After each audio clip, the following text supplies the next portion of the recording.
சாதி சொல்லி திட்டாரு போயிடுறாரு. அது ஒரு பவர்ஃபுல் வெப்பன்.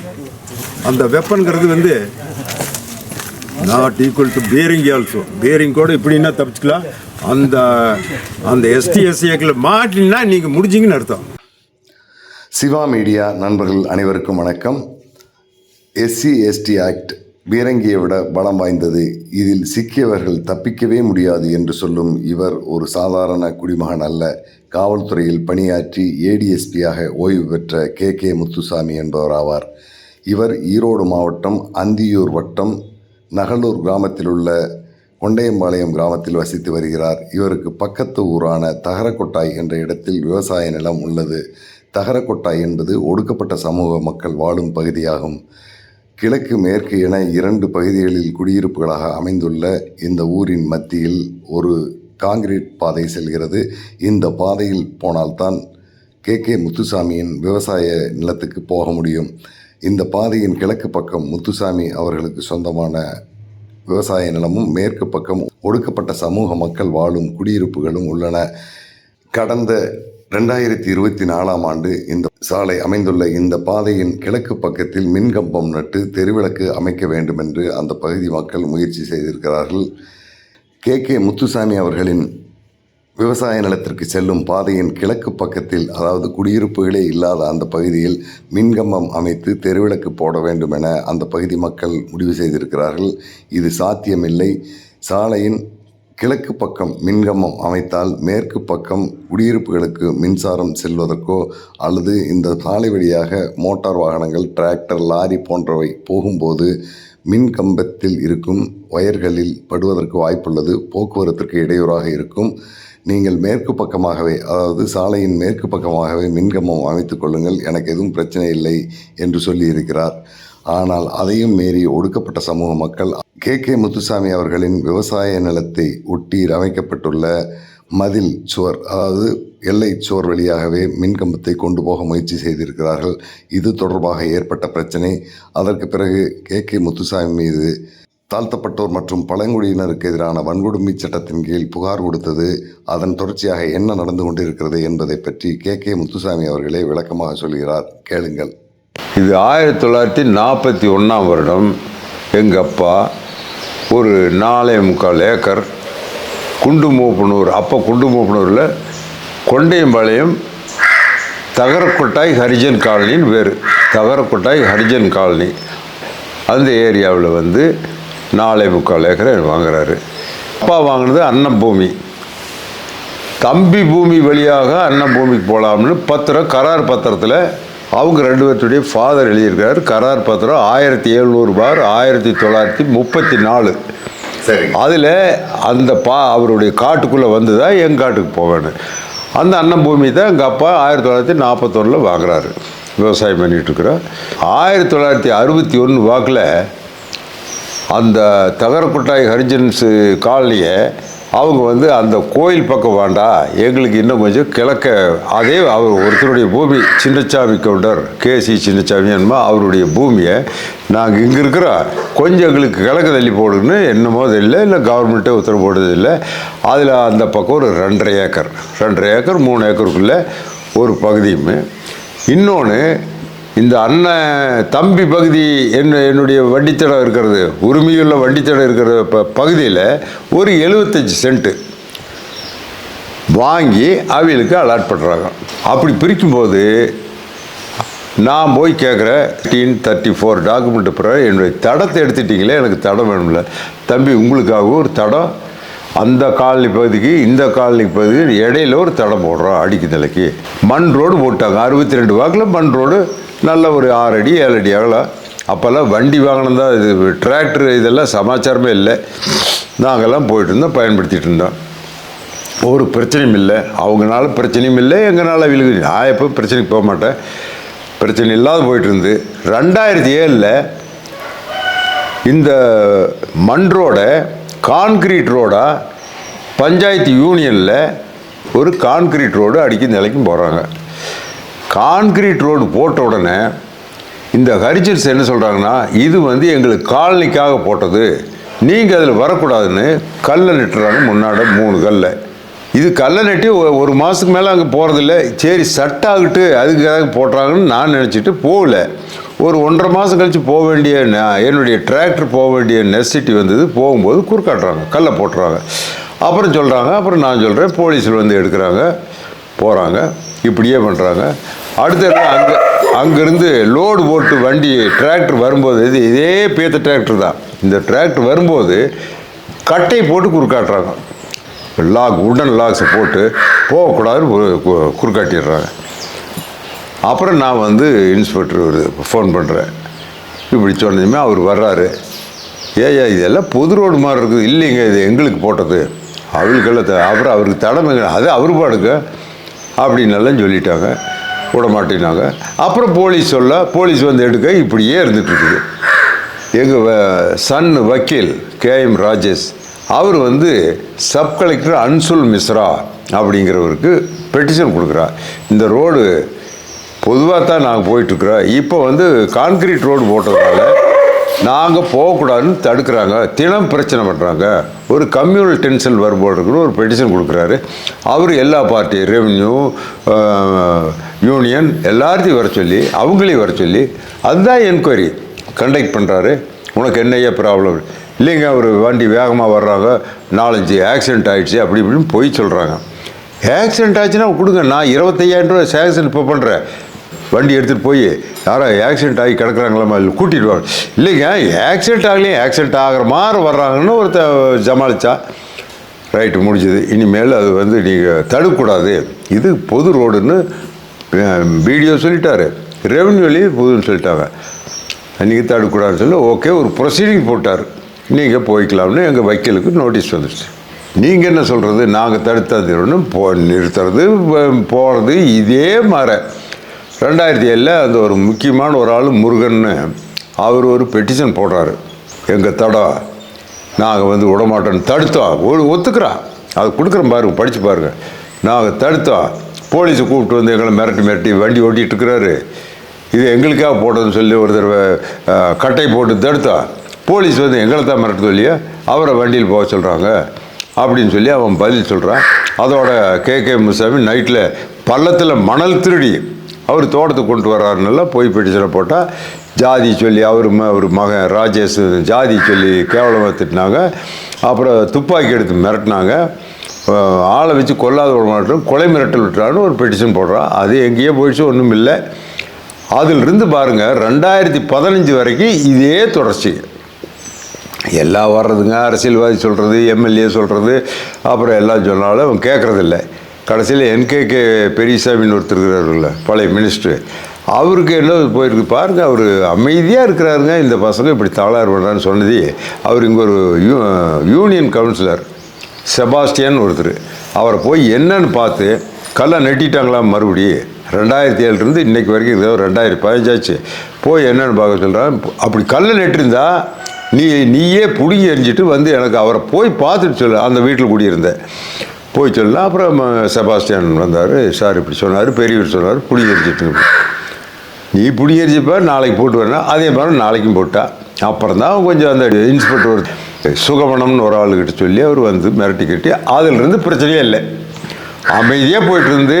அது அந்த பிரசிடென்ட்டு ஒரு ஆள், பிரசிடென்ட்டு எங்களுக்கு வந்து அருந்ததியர் பெண் கண்ணம்மாங்கிற பெண்ணு தான் எங்களுக்கு பிரசிடென்ட், நகலூர் பிரசிடென்ட்டு. அந்த அம்மா வீட்டுக்கார ஹஸ்பண்டு தான் மாதன்.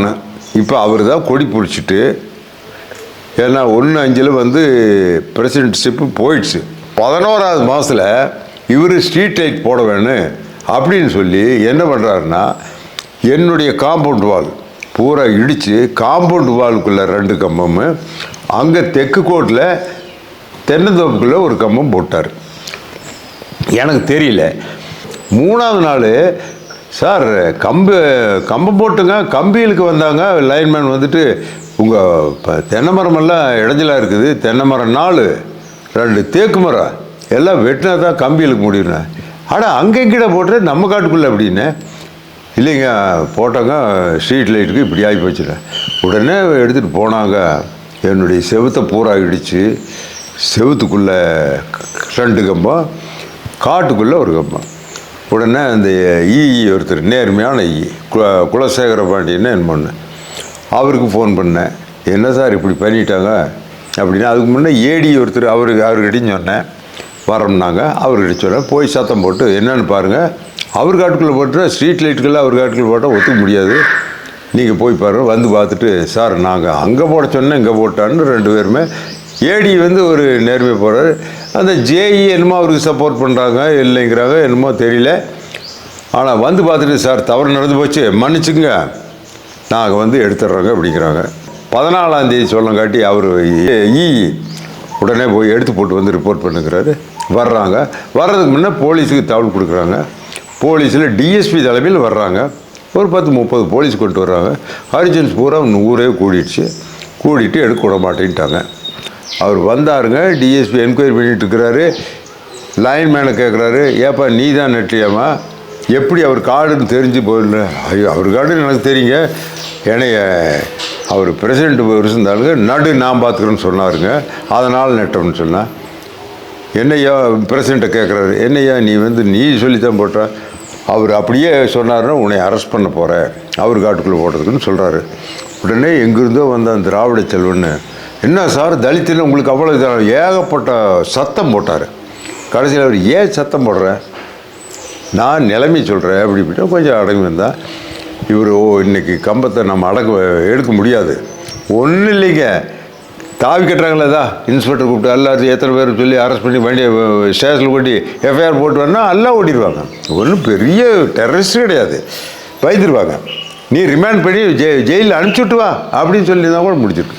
ஆனால் அவர் தெரியல, பெரிய ப்ராப்ளம் வந்துரு, எல்லாம் கம்யூனெலாம் அவங்கள அதில் பயந்துக்கிறாங்கல்ல, பாதியிலேயே எல்லாம் ஓடி போயிட்டாங்க.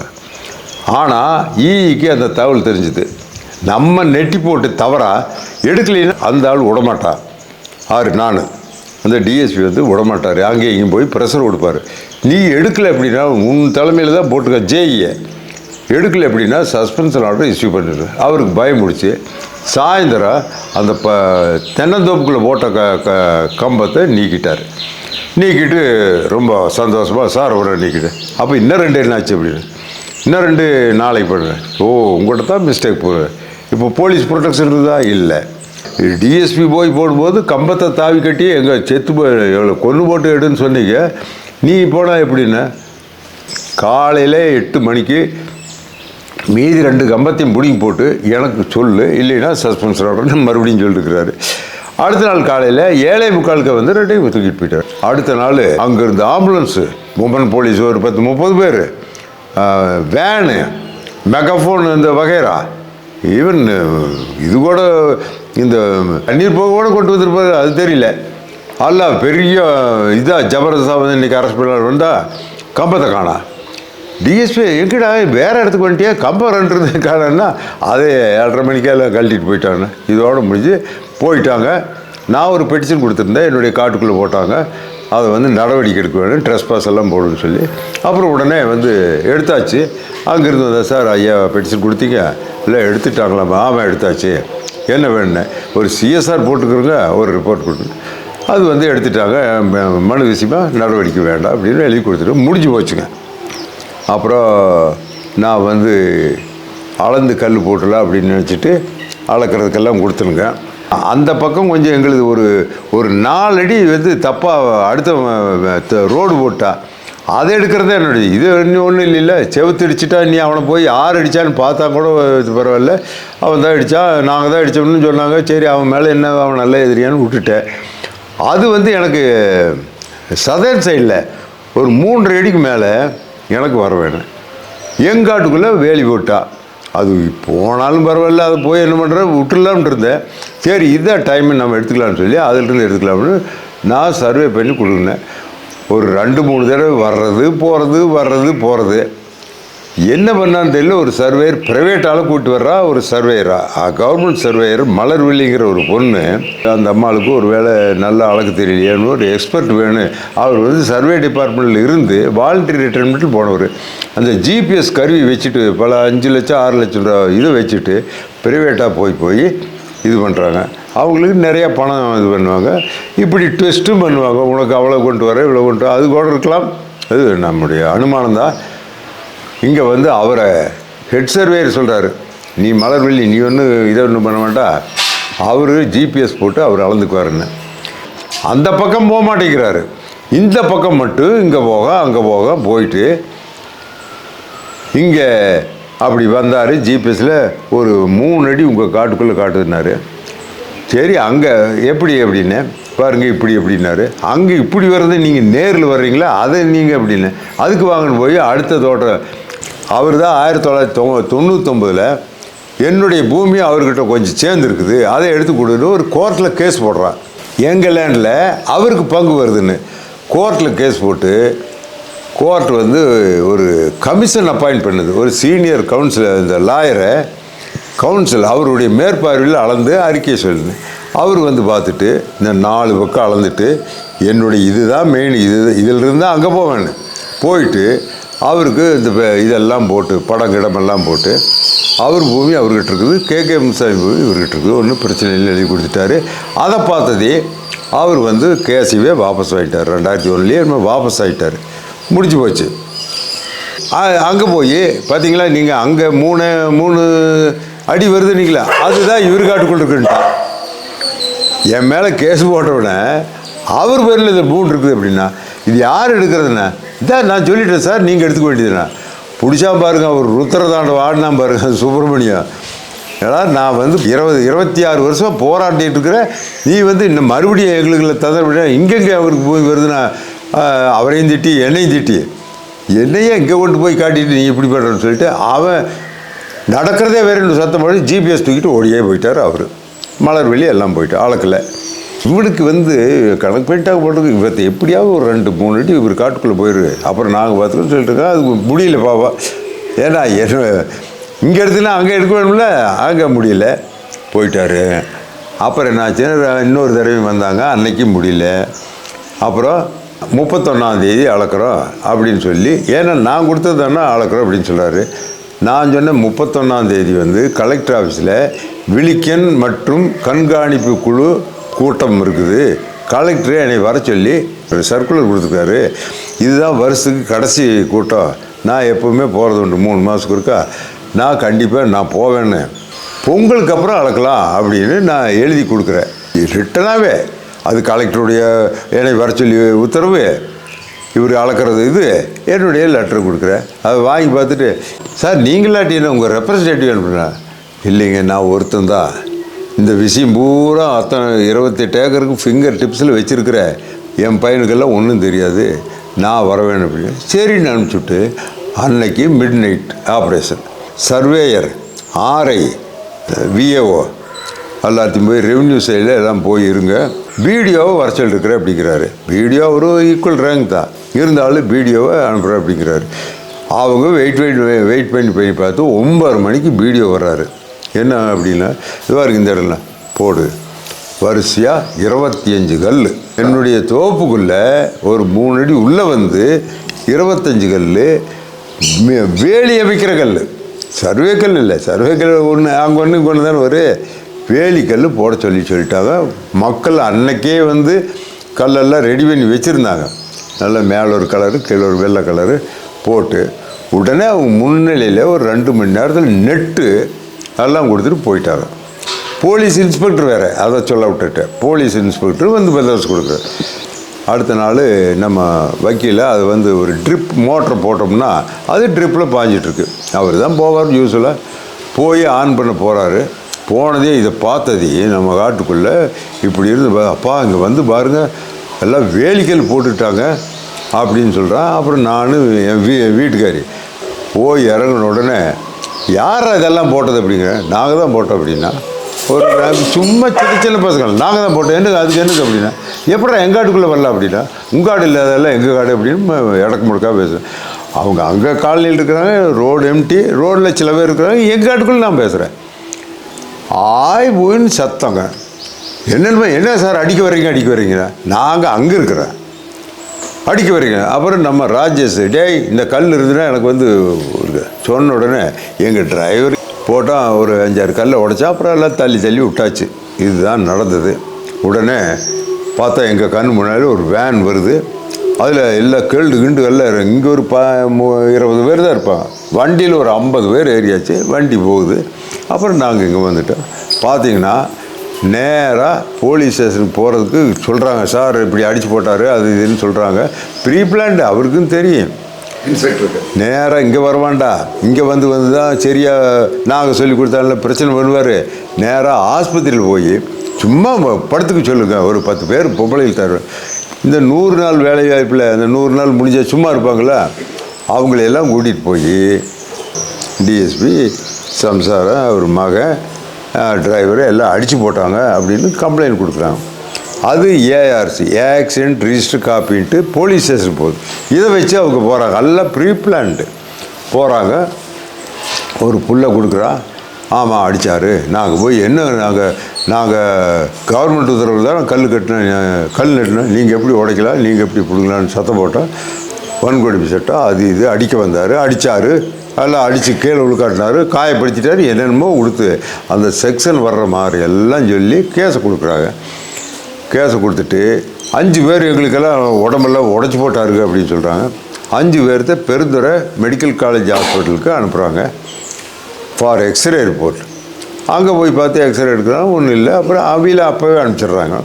இன்னும் 5 பேர் ஆஸ்பத்திரியில் போட்டுக்கிறாங்க. அந்தியூரில் மெடிக்கல் லீகல் கேஸ்னால் 3 நாள் ஆப்சர்வேஷனில் வைக்க வேண்டுமாம்மா. இடையில போட்டு அங்கே போய் சேர்த்துட்டாங்கன்னா ப்ராப்பர் ட்ரீட்மெண்ட் இல்லைன்னு டாக்டருக்கு பிரச்சனை வருது. ஒரு ஹைகோர்ட் ஆர்டரே என்னமோ போட்டிருக்குது. ஒரு சிக்கல் இருக்குது. 3 நாளாக படுக்க போட்டாங்க. அவிகளுக்கு 3 நாள் சோறு போடாத, டீ கொடுக்காத, அவி வந்து கேளுகள்லாம் போனீங்கெல்லாம் போராட்டமே நடத்துகிறாங்க. அப்புறம் எஃப்ஐஆர் போடுறதுக்கு இன்ஸ்பெக்டர் ரொம்ப ஆவலாக இருக்கிறாரு. என் மேலேயே என் வீட்டுக்காரி, என் பையன் அண்டு டிரைவர் 4 பேருக்கு மேலே எஃப்ஐஆர் போடுறது. அப்புறம் டிஎஸ்பிக்கு தகவல் தெரிஞ்சு போகிறாரு. போய் வன்கொடுமை சட்டத்தில் நான் தான் விசாரணை பண்ணுவேன்னு சும்மா ஆஃப் ஹேண்டெல்லாம் போடக்கூடாதப்பா, அது வந்து தவறாக பயன்படுத்துகிறான்னு ஹைகோர்ட்லேயும் விற்கிறாங்க. நான் போட்டு நீ போட்டு எடுத்துகிட்டு அப்புறம் நான் ரெஃபர் பண்ணால் கூட நீ அவர்களெல்லாம் ஒன்று சேர்த்துட்டான்னு என் மேலே அலிகேஷன் கொடுறேன். எனக்கு அதை பார்த்தா பயமாக இருக்குது, கொஞ்சம் நிறுத்தி வைக்கலாம். எப்படி எது வன்கொடுமை சார்? ஒருத்தன் சொல்கிறான் பார்த்தீங்களா, என்ன சார் பொம்பளை மேலே எங்கள் பொம்பளை மேலே கை வைக்கிறீங்க அப்படின்னு ஒன்று இருக்குது, அது போதாதுங்களா? அப்போ அடித்த ஆள் வழி அவர் சொல்லுவானுங்களாங்கிறார். சரி, அவ்வளோ வாய்ஸ் ரெக்கார்ட் பண்ணால் நீ 7-8 செல்லை ப்ரொடியூஸ் பண்ணுற, ஒருத்தனாவது அவர் அடித்ததை எடுத்தது ஏதாச்சும் இருந்தா கார்டு எல்லாம் இவருமே எல்லாம் வரோம் எல்லா செல்லையும் நோண்டி பார்த்தா அது இல்லை. நாங்கள் அங்கே இருக்கிறோம், இவங்க இங்கே இருக்கிறாங்க. டிஎஸ்பி ட்ரூ பிக்சர் கொடுக்குறாரு. சார் எஃப்ஐஆர் போடுறது கொடுக்கல. அப்புறம் பாருங்க, ஒன்று அன்றைக்கி எஃப்ஐஆர் போடல. இருந்தாலும் நைட்டு ஆள் அனுப்புகிறாரு இன்ஸ்பெக்டர். அவர் கே முசாமி, அவர் சம்சாரம் சரோஜாவி விட்டுரு, அவர் வக்கீலுமா அவர் மகன் டிரைவரும் இருந்தால் கூட்டிகிட்டு வா, நான் விசாரிச்சுட்டு அனுப்புகிறேன்னு சொல்லிவிட்டு அங்கே கூட்டிகிட்டு வான்னு முக்கில் இந்த முக்கில் கொடிக்கால் முக்கில் இருந்துட்டு ஒரு எஸ்ஐயும் ஒரு ஹெட்கான்னு சொல்லி அனுப்புகிறா. வந்து சொன்னாங்க. அப்புறம் சன் எங்கேயோ போயிட்டான், அவர் சன்னை பிடிங்க அப்படின்னு சொல்லி ஜிபிஎஸ் கருவியில் பார்க்குறாங்க. அது நகலூர் காட்டியிருக்குது. நகலூர் போய் தெருவாத இன்ஸ்பெக்டர் அலைகிறாரு, கூட்டிகிட்டு போய் எஃப்ஐஆர் போட்டாவன்னு. டிஎஸ்பி வந்து எஃப்ஐஆருக்கு இன்க்ரீடியன்ட் இல்லை வேண்டான்னு சொல்லிட்டு போனார்ல, அவன் வந்து நான் எஃப்ஐஆர் போடுறதுக்கு எனக்கு அதிகாரம் இருக்குது, விசாரணை தானே அவர் அப்படின்னு சொல்லிட்டு அவர் ஒரு தனி ஆவர்த்தனம் பண்ணார். அங்கே போய் ஜிபிஎஸ் கருவி வச்சு தொலைச்சாலை பார்த்தார், கடலாம் போடல. என்னையா 2ல் 6 பிடிச்சிடாலும் நான் எஃப்ஐஆர் போட டிஎஸ்ஆர் கொடுத்து என்னென்னமோ சொன்னாராம்மா, எனக்கு ஒன்றும் புரியல. அது நின்று போச்சு. அடுத்த நாள் விடுதலை சிறுத்தைகள் கட்சி இங்கே ஒருத்தர் இருக்கிறாராம்மா, அவர் வேறு ஈஸ்வரன்னு, அவர் போலீஸ் ஸ்டேஷனுக்கு அவர் வந்து அடிக்கடி டெய்லி போய் எந்த பிரச்சனையும் இருந்தாலும் அவர் பைசல் பண்ணுறது. அது உங்களுக்கு என்ன எதுக்காகன்னு தெரியும் பண்ணி அவர் நல்லா இருக்கிறாரு. அவர் வந்து விடுங்க, நீங்கள் இப்படியெல்லாம் போனால் எஃப்ஐஆர் போடணும், எங்கள் கையில் உடன் போட்டு அன்றைக்கி போலீஸ் ஸ்டேஷன் முன்னால் 10 பேர் வெடியை படுக்க வச்சு ரோடு மறியல் அது இதுன்னு பெருசாக பண்ணுறாங்க. எஸ்பிக்கு தகவல் போகுது. சர்வே கல் அன்றைக்கி நெட்டுனதாகவும் அதை வந்து யாரோ உடச்சி போட்டு போயிட்டாங்கன்னு இந்த பஞ்சாயத்து போர்டு செக்ரட்டரிகிட்ட ஒரு கம்ப்ளைண்ட் வாங்கி ஒரு பால்டு எஃப்ஐஆர் இன்னும் பெண்டிங் இருக்குது. கடைசியில் எனக்கே தெரியாத எங்கள் ஃபார்மர் போலீஸ் ஆஃபீஸர் அசோசியேஷனில் போய் ஒரு பெட்டிஷன் கொடுக்குறாங்க ஜோனல் ஏஜிக்கிட்ட. பாருங்கள், ஒரு நேர்மையானவர், எந்த பிரச்சனைக்கும் போகாதவர், கடமையே கண்ணாக இருந்தவர், இவருக்கு ஒரு பிரச்சனை வந்துச்சு, இப்படி அவர் தோட்டத்துக்குள்ளே போந்துட்டாங்க அப்படின்னு ஒரு பெட்டிஷன் கொடுக்குறாங்க. அது எங்கே போய் இப்போ இந்த முந்தானத்தான் தெரிஞ்சு அது இந்த டிஎஸ்பி கிட்ட இந்த இன்ஸ்பெக்டர்கிட்ட இருக்குதாம்மா. ஐஜி கிட்ட கொடுத்த பெட்டிஷன் இதே இன்ஸ்பெக்டர் நைட்டில் போய் பந்தோபஸ்து கொடுத்தாருல, அவர்கிட்ட இருக்குதாம விசாரணைக்கு. அப்புறம் இன்னொருத்தர் ஆர்டிஐயில் கேட்குறாரு, நான் மிட் நைட் ஆப்ரேஷனுக்கு யார் உத்தரவு போட்டது, எந்தெந்த ஆஃபீஸர் போனாங்க, சர்வேக்கள் நெட்டினாங்களா, சர்வே பண்ணாங்களா, ஏகப்பட்ட கேள்வி கேட்டு அதை அவர் பிஹெச்எல்ல என்ன பண்ணுறாரு, நம்ம சப்கலெக்டர் கோபி சப்கலெக்டர் 4-5 மாதம் யங் ஐஏஎஸ் ஆஃபீஸர் சிவானந்தன் பேர். அவர் நாங்கள் நேற்று போய் அந்த ஆர்டிஐ பெட்டிஷன் போட்டாங்க பார்த்தீங்களா, அவரே வந்துட்டார். வாங்க சார் தாசில், சரி போகிறோம், நம்ம கிரீவன்ஸில் எழுதி இந்த 7ஆம் தேதி நடந்த அக்கிரமத்தையெல்லாம் போட்டு அவசரமாக எழுதி அதையும் கொண்டு போனேன். அவர் கேட்டது, சார் நான் 2-3 மாதம் ஆச்சு ஆர்டிஐ கொஸ்டின் போட்டு, இன்னும் எங்களுக்கு வரல. கேட்டால் பிஹெச் ஜெனரல் உங்களுக்கு அனுப்பிச்சிட்டாங்கங்கிறாங்க. அப்புறம் இப்போ எனக்கு வந்துருக்குதுங்க, நீங்கள் அதை அதே அந்த தாசில்தாருக்கு அனுப்பிச்சிட்டிங்களாமா. அவர் தான் இத்தனை 31/7/2/7/3 முக்கிய பங்கு எடுக்கிறார். எப்படி சார் அப்படி இப்படின்னு கேட்குறாரு. இல்லையா, அப்படியெல்லாம் ஆர்டிஐ பெட்டிஷன் ஒன்றுமே வரலைங்கிறார் ஒரு ஐஏஎஸ் ஆஃபீஸர். அப்படியெல்லாம் இல்லை. அப்படி சார், ஒரு பெரிய ஜாதி கலவர் ஒரே ஆள் சமாளிச்சிருக்கிறாங்க. எல்லாம் ஊரே கூடி அரிஜிச்செல்லாம் இவர் மேலே 9 பெட்டிஷன் போட்டாங்க. வன்கொடுமை சட்டம், வன்கொடுமை சட்டம், அப்படியெல்லாம் இருக்கிற மாதிரி யாருமே எனக்கு சொல்லி அப்படிங்கிறாரு சப் கலெக்டர். நான் சொன்னேன், sir you are young directly recruited IAS officer, உங்களுக்கு எதிர்காலம் ரொம்ப, you are the government, you are going to be the government, நீங்கள் சீஃப் செக்ரட்டரி ஆகிட்டா ரிட்டையர் ஆவீங்க. எனக்கு வரலின்னு சொல்கிறீங்களே, எனக்கு சங்கடமாக இருக்குது அப்படின்னு. இல்லைங்க, யாராச்சும் சொன்னாதான் எனக்கு தெரியும். இந்த கம்யூனல் கிளாஸ் வரும்னு சொன்னீங்களே, எனக்கு யாருமே சொல்லியே அப்படின்னு சொன்னார். அதோட அன்றைக்கி மிட் நைட் ஆப்ரேஷனில் அந்த பிடிஓ ஒருத்தர் 2 நாள்லேயே மாற்றி விட்டாங்க. அவர் மாற்றினது இவங்களுக்கெல்லாம் ஒரு பயம் பிடிச்சி, இன்ஸ்பெக்டருக்கு பயம் பிடிச்சிட்டு நம்ம போனோம். சர்வேயர், ஆர்ஐ, விஓஓ எல்லாத்துக்குமே பயம் பிடிச்சிட்டுது. சார் ஆர்டிஐயில் இத்தனை கேள்வி கேட்டுக்கிறாங்க, யார் யார் போனாங்கன்னு ஒரு கேள்வி கேட்டுறான். சார் எங்களுக்கு ட்ரான்ஸ்ஃபர் ட்ரான்ஸ்ஃபர் பண்ணால் கூட நாங்கள் போயிடுவோம், சஸ்பென்ஷன் வந்துடும், டிஸ்மிஸல் வந்துடும், எல்லாம் பிடிக்கும் போட்டு இவர் ஏதோ ஒன்று பண்ணுறாரு, எல்லாத்தையும் கலக்கிறாரு. நீ அவர் சர்க்குலரில் நீ அவர் நம்பரையும் போட்டுக்கிற, நீ இங்கே போய் அவருக்கு போனால் அவருக்கு இங்கே வந்துன்னா பாம்பா போய் அவர் விட்டுரு, நம்ம ஹரிஜன் காலனி மட்டும் அளக்கிறோம் 3 நம்பர் மட்டும் போட்டு கொடு, அவர் வர முடியாதுன்னு சொல்ல முடியாது, நாங்கள் அவருக்கு தான் அளக்கிறோம், உங்களுக்கு என்னன்னு சொல்லலாம் அப்படின்னு சொல்லி கொடுத்து போர்டில் கொடுத்து, அப்புறம் சீக்ரெட்டாக அவர் காட்டுக்குள்ளே எப்படியாவது அந்த சதர்ன் சைடில் அவில காப்பாற்ற வேண்டிய பொறுப்பும் இருக்குது. அதனால் இந்த பக்கம் ஒரு 1.5 சிறப்பு போச்சுன்னா, அன்றைக்கி 11/11/24 செவுத்தடிச்சால அது எங்கள் செவருக்குன்னு சொல்ல ஏதோ ஒன்று வளரலாம்ல, அவங்கள அந்த விதத்தில் அவர் காப்பாற்றிடுறாரு. அப்புறம் 31ஆம் தேதி நைட்டு மிட் நைட் ஆப்ரேஷனில் ஏன் இந்த கல் போட்டாலும் ஒரு பெரிய தலைக்கு மேலே ஒரு கத்தி தொங்குது. நீ சர்வே பண்ணுறதா, நீ வேலிக்கல் போடுறதா உன்னுடைய வேலையில் அது ஒன்று இருக்குது. அதுக்கு is got no explanation at all. இந்த பக்கம் ஒரு 1.5 அடி வந்துட்டுதுன்னா பாருங்கள், அவர் தானுங்க அவங்க பூமி வச்சுருக்கிறாருங்க. அதனால தான் பிரச்சனை. ஒரு ஒரு சந்தேகத்தை கலப்புறதுக்கு தான் கோர்ட் ஆர்டர் இருக்குங்கிற. நீங்கள் கோர்ட் ஆர்டரை 3/3/25 சமர்ப்பிக்க வேணும், இல்லைன்னா நாங்கள் அளவீடு செய்வோம்னு போடுறாங்க.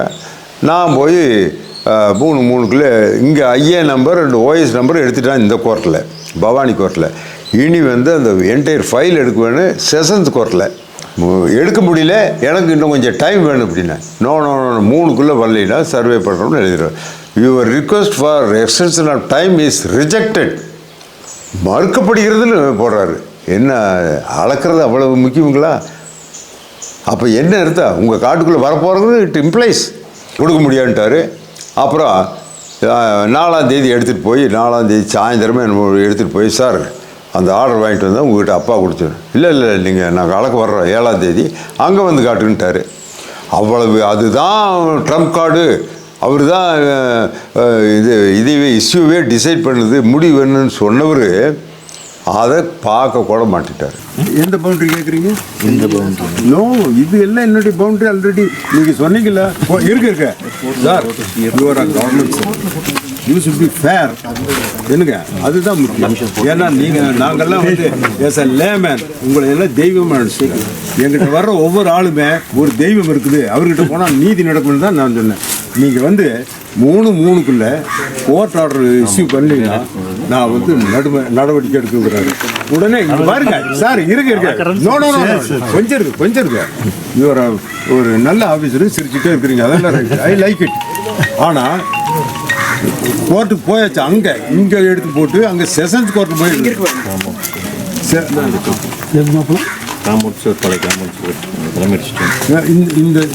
இவருக்கிட்டையும் தெரியும் இந்த சேவருக்கு இதிலிருந்து 1,50,000 ரூபா செலவு எடுத்தாங்க. 2007 எடுத்து சொல்றாங்க. ஆமாம், 2007 போட்டிருக்கேன். சரி, அப்புறம் இல்லைங்க இப்போ பிரச்சனை செவத்து இடிச்சாச்சு. என்னுடைய இதுக்கு அன்னைக்கு தேசிய ஒழுங்கு கொடுக்கலாங்க சார். நம்ம சாருக்கு இடையூறு இல்லாமல் அந்த மக்களுக்கு யாருக்கு இடையூறு அவருக்கு எதிரியா இதை வந்து ஒரு அடி போகுது வச்சுக்க, அது யாருக்கு போகுது? உங்களுக்கா? யாருக்கு எடுத்து கொடுக்குறீங்க? போகுது இல்லை ரோடுக்கு இதே பாருங்க, இந்த லெவலில் எவ்வளோ கொடுக்குறோம் அந்த லெவலில் அடிக்க தலைக்கு கொடுக்குறீங்களா? அந்த பக்கம் அவ்வளோ இருக்குதுங்களா? இல்லைங்க, என்னுடைய தடம் எங்க அன்னைக்கு நான் கேட்டனுங்கல்ல சார், 4 மணி நேரம் பேசணுங்க. 4 மணி நேரம் தாசில் ஒரு வார்த்தை பேச முடியலைங்க என்னுடைய கேள்விக்கு. அதெல்லாம் ரைட்டுங்க. நீங்கள் எப்படி 1ஆம் தேதி இந்த 31/12 நான் கலெக்டர் ஆஃபீஸில் மீட்டிங்கில் இருக்குன்னு உங்களுக்கு ரிட்டனாக கொடுக்குறேன் சார். பொங்கலுக்கு அப்புறம் வச்சுக்கலாம்னு மை ரிக்வெஸ்ட். நான் போனால் உட்கார சொல்ல மாட்டார், எனக்கு அந்த இது இல்லை. கொஞ்சம் இருங்க, நீங்க அதையும் பாக்குறீங்க, அவருக்கு ஹேபிட் அப்படிங்க. நான் யாரா இருந்தாலும் சரி, இங்க பாருங்க, குதிரை வண்டிக்கார உட்காந்துருப்பான், 500 பால் வருவாரு, 500 பாலுக்கு சேர் போடுறதுனாலே குதிரை வண்டிக்காரனை ஏற்ற மாட்டேன். Is our citizen of India, law abiding citizen. இப்போ இருக்க நீங்க ஜட்ஜ்மெண்ட் எடுத்துட்டு வந்தா நான் ஒத்துக்கிறேன்னு சொன்னீங்களா? Judgment is there. What are you going to? Judgment கேட்குறாரு. நீங்கள் court appointed commissioner, in the presence of court appointed commissioner, the land was துல்லியமான ஒரு வார்த்தை நீங்கள் 5 தடவை எனக்கு போட்டீங்க. துல்லியமாக கலந்துக்கலாம், துல்லியமாக கொண்டு வாங்குறது எனக்கு கிண்டல் பண்ணுறதுக்கே போடுறீங்க சார். ஏன்னா கோர்ட் அப்பாயிண்டட், சரி கோர்ட் அப்பாயிண்டட் கமிஷனர் வந்தாச்சு, அளந்தாச்சு, ரிப்போர்ட் இருக்குது. நேற்று கொண்டு வந்து நீங்கள் ஈகராக பார்க்க வேணும். ஓஹோ, இவர்கிட்ட நீங்கள் நினச்சிருப்பீங்க, இந்த நாள் டூ படிக்கிறான் போல, எவ்ரிதிங் இஸ் ஆன் ரெக்கார்ட். இத்தனை கொண்டு வந்துருக்குறேன். யாருக்கு என்ன டவுட் வந்தாலும் கேளுங்க, நான் சொல்கிறேன். நீங்கள் இந்த பக்கம் வந்தீங்கன்னா நான் விடமாட்டேன். இது என்ன இவ்வளோ தூரம் இந்த காலனி மக்கள் யாரையாவது ஏதாச்சும் சொல்லியிருக்கலாம், ஒரு ஆளை கேளுங்க. இல்லை சார், நீங்கள் என்ன அவங்களையே ப்ளீஸ் பண்ணுறீங்களே, நீங்கள் ஒரு நாள் டைம் கொடுக்க முடியாது, யுவர் ரிக்வஸ்ட் இஸ் ரிஜெக்டட் அப்படின்னு போடுறீங்களே. What authority sir you have got? What authority you have got? ஒரு மனுஷன் ரிட்டையர்ட் போலீஸ்மேன், நீங்கள் நேர்மைக்கு இப்போ தான் சொன்னேன், நீ என்கிட்ட லஞ்சம் கொடுத்து என்னாச்சே? மனம் பூரா சாப்பிட்டு அவனை லஞ்சம் கொண்டு வந்தோடனே அந்த நோட்டை பூரா தின்னு என் வீட்டுக்காரி தண்ணி குடிச்சு அப்பயே சொன்னான், ஐயோ லட்சுமிக்கு இல்லை, லஞ்ச பணம் லட்சுமி கிடையாது, அது மூதவி அப்படின்னு சொல்லி அவனை திங்க வச்சு அடுத்த நாள் போய் எல்லாம் வாமிட் பண்ணி என்னடா நோட்டாக கழுது மாற வச்சுருக்கு. இதெல்லாம் கதை. என்னுடைய ஹானஸ்ட்டுக்கு எல்லாம் நம்ம செந்தில் கூட சொன்னார், ஐ எம் ஆல்சோ ஹானஸ்ட் அப்படின்னு சொன்னார். I was very glad. நம்ம அந்தியூரில் போலீஸ் ஸ்டேஷனில் ஒரு ஹானஸ்ட் ஆஃபீஸருக்கு ஐ எம் வெரி கிளாட். இப்போ உங்களை கூட சொன்னாங்க சார், அவர் கை நீட்டி காசு வாங்காது. I am very glad. Anthiyur வட்டாட்சியர் கவியரசு தலைமையிலான அதிகாரிகள் நிலத்தை பலமுறை அளந்து அளவீடு செய்தும் சரியான அளவீட்டை குறிக்க முடியவில்லை. டிசம்பர் 31ஆம் தேதி அளவீடு செய்த போது ஓர் அளவீடும், அதற்கு பிறகு மார்ச் 7ஆம் தேதி அன்று தகரக்கொட்டாய் கிராமத்தின் மேற்கு பகுதியிலிருந்து அளவீடு செய்த போது வந்த அளவும் வேறுபடுகிறது. அதற்கு பிறகு கே முத்துசாமி தன்னுடைய எல்லைக்கல்லிலிருந்து அளவீடு செய்யும் போது வரும் அளவும் வேறுபடுகிறது. ஆனால் கே முத்துசாமி சொல்லுகின்ற அளவீட்டின் அடிப்படையில் அளந்தால் அது சரியாக வருகிறது. அதாவது கே முத்துசாமி அவர்களுக்கு சொந்தமான நிலம் சரியான அளவீட்டில் வருகிறது. அவர் ஆக்கிரமிப்பு செய்ததாக எந்த இடத்திலும் குற்றம் சொல்ல முடியாத அளவில் தான் அந்த அளவீடு உள்ளது.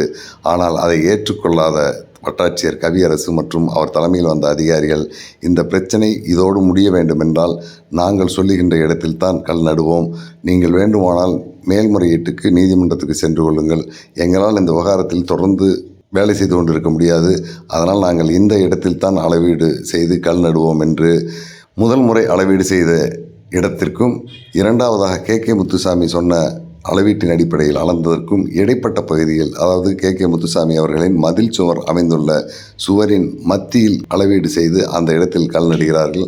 அப்போது பாதுகாப்புக்காக வந்திருந்த காவல்துறை டிஎஸ்பி மற்றும் காவல் ஆய்வாளர் உள்ளிட்ட அதிகாரிகள், நாங்கள் தாசில்தாரர் சொல்லுகின்ற இடத்தில் கல் நடுவதற்கு தேவையான பாதுகாப்பை கொடுக்கத்தான் வந்திருக்கிறோம், உங்களுடைய முறையீடுகளை ஏற்றுக்கொள்ள முடியாது, நீங்கள் நீதிமன்றத்தில் முறையிட்டுக் கொள்ளுங்கள் என்று சொல்லி காவல்துறையின் பாதுகாப்போடு கே முத்துசாமி அவர்களுக்கு சொந்தமான மதில் சுவரின் மையப்பகுதியில் கல் நட்டுவிட்டு சென்றிருக்கிறார்கள். அதாவது தகரக்கொட்டாய் காலனியுடைய நிலத்தில் கிட்டத்தட்ட ஓரடி நிலம் ஆக்கிரமிப்பு செய்திருப்பதாக அளவீடு செய்து கல் நட்டுவிட்டு சென்றிருக்கிறார்கள்.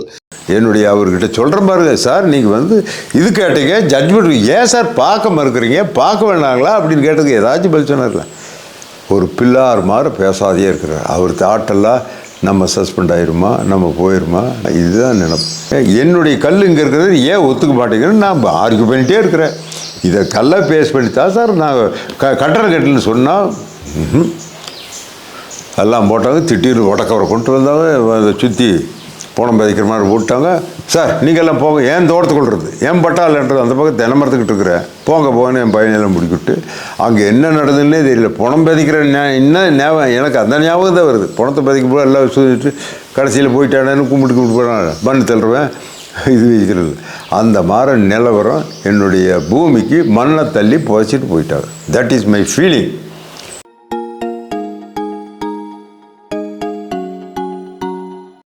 என்ன இப்போ ஆர்டிஐயில் கேட்டுக்கிறோம், அது ரிப்ளை வேணும். உனக்கு இன்ஃபர்மேஷன் இல்லைன்னா இந்த இன்ஃபர்மேஷன் இஸ் நாட் அவைலபிள். ஒரு ரெக்கார்டு கேட்டினா that record is destroyed due to efflux of டைம்னு ஏதோ ஒன்று போட்டுக்கலாம், கொடுத்தே தீர்வுன்னு இல்லை. ஆனால் இது ஏன் நைட்டில் 31 போனால் இதுக்கெல்லாம் என்ன பதில் சொல்ல முடியும்? இதுதான் மை ட்ரம்ப் கார்டு. இன்னொன்று இருக்குது, அதை நான் அப்புறம் சொல்கிறேன். அது that is most important for me to win இல்லை, ஐ ஆம் already on the winning free. இது என்னுடைய காட்டுக்குள்ளே எப்போ வர முடியாது.